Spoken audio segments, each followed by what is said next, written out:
think about saving money and getting out of debt. But there's more to it than just creating a budget.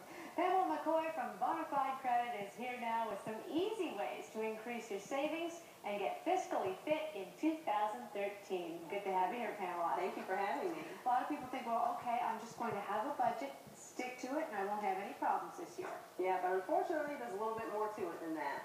One of the first things that I would recommend everyone do at the beginning of the year is to pull your credit bureau.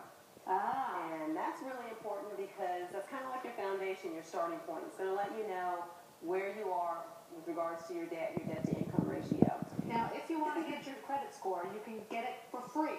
The credit bureau is free, and you get one from each of the three major reporting bureaus, Equifax, Experian, and TransUnion. You get one free one per year. Okay. The credit score is not included, but it's a nominal charge, less than $10. And I recommend that the first one you get, you do pull the score, because again, that'll tell you where you're starting.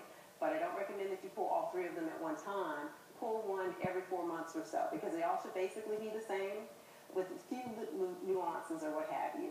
But what you want to look for when you pull your credit report is the trade lines that are in there. Make sure that they're accurately yours. Is the reporting accurate? And if there are any disputes or discrepancies, you need to get that clarified, because that could be adversely affecting your score. Had that happen? Yes.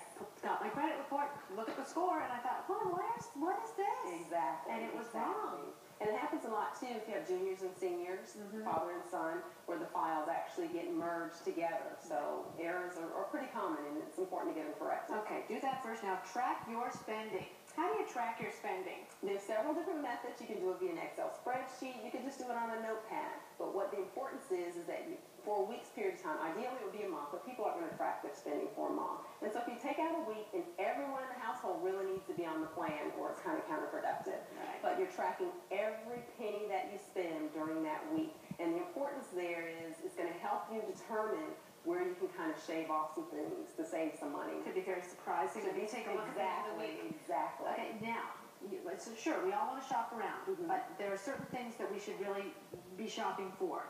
Let's talk about generic versus brand food. Yes, when she's talking about shopping around, I'm talking about, again, cost cutting. Right. Because our mission is to get out of debt. And so when you're talking about generic versus brand names, typically there's a huge difference in the price, whether it's medication, whether it's a loaf of bread or cereal. So always do the price comparison. So when you look at the labels, actually the ingredients are identical. So you're paying for the packaging. Right. So always do the 401k. Always do the 401k. Particularly, a lot of companies don't match, but if your company matches, it doesn't matter how low the percent, you need to at least do what they're doing. If their match is 6%, then you need to do a minimum of 6%, or otherwise you're leaving free money on the table. Now, here's something that a lot of people don't think of, but you can save hundreds. You get in a hold of your insurance company, start shopping around, and you go to them and you say, this person will give it to me for this much, and that'll probably come right down. Price comparison on everything, not just insurance. You can do price comparison on your cable bill, on your cell phone. Another thing, budget billing, most people don't know about, and that kind of helps you with your budget. Particularly utility companies will do that, and they'll take your billing for a year, average out what your monthly bill has been over the previous year, and you pay that amount every month. So that fits in your budget. You know exactly what you're going to be paying. And then at the end of the year, you balance out. And it could be that you receive money back, or you might have to pay some extra, but it helps you throughout the year with budgeting. Speaking of getting money back, credit cards that actually pay you back. I have one.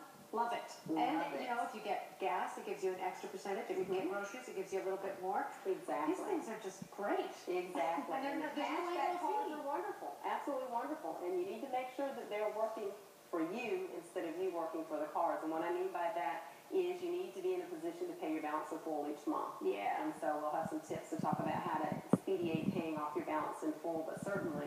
And another thing that people may not know, these particular credit cards that have cash back on them, you might be able to tie some of your other bills to roll to that card that you get credit and cash back. Discover will allow you to do that. I've got a few seconds left, but you say have an emergency fund. An emergency fund is liquid assets that you can be used for an emergency. The car needs repairs, that you're not dipping into your 401ks and some of those things to meet that need. Good stuff. Pamela McCoy, thank you very much. That's some good advice. I've got to track everything I spend this week. We're going to be right back. It's more daytime, so don't go spending and don't go away. You want